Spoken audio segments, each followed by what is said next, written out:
There's a man in the woods. What a spectacle. Before the story started, this school was still respectable. My students used to skip down the hill to the honeysuckle, pluck a couple, and collect their nectar till they picked their fill. Except one obnoxious kid, Sid, who just watched them eat the flowers while he seethed and scowled, 'cause he couldn't bear to share his sweet treats throughout our recess hour.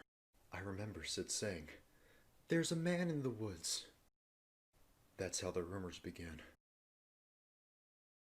Of course, Sid had spotted him first. The poor kids. He got him immersed in his spiel about a serial killer whose gun barrel Glen Hint said peril. A visit to the nurse, or worse, a hearse, waiting just beyond the dale. The children saw him everywhere. "Look! Over there! That man had Batman ears, we swear! And crazy yellow eyes! We saw something rusty! His shotgun, it must be! I saw a lady's severed thigh!" Trust me, every word I heard was absurd. Yet each day, Sid would stray down, way past the playground. Who else was brave enough to save us from the killer's next plot? The rest of the lot would stop back at the blacktop, sure that any closer they were bound to be found deep in the woods, left to rot.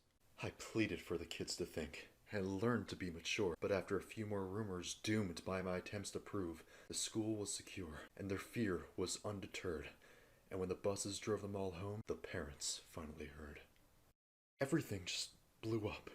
I received a wall of emails and calls full of shrieks, wails, and all, from terrified families who'd heard word of the murderer and didn't like my lack of action at all. What was I supposed to do? Comb the whole forest? Yeah, right, would you? That means I didn't care? That's not fair! The stories that worried you weren't true. Of course I would feel regret had there been a real threat and I ignored it. And some poor kid got kidnapped while the kids were napping. But you couldn't admit that your good little kid would formulate a fib, so you ignored what I said. Your little angels could never cook up such incredible creations. An overactive imagination maybe, but my kid could never lie. How dare I? Accuse a child of being dishonest? Just monstrous. The parents were displeased. And when the PTA took action, they dismissed me from the classroom like they knew what was best for their kids. Do you know how difficult it is to get a job when a bitter mom slanders your rep with child neglect from the outset? Now who's in control of your classes? Single file lines, little vile swine, a killer by the pines. Really? Are you blind? Will you find your spine? Sid, a child decides to fill her mind with lies, and the next thing you see is people treating me like I've committed crimes. I was in my prime! Those kids were lucky to have me. Do you see what you did? But I can play along. I can be good. Do you hear that, Sid? There's a man in the woods.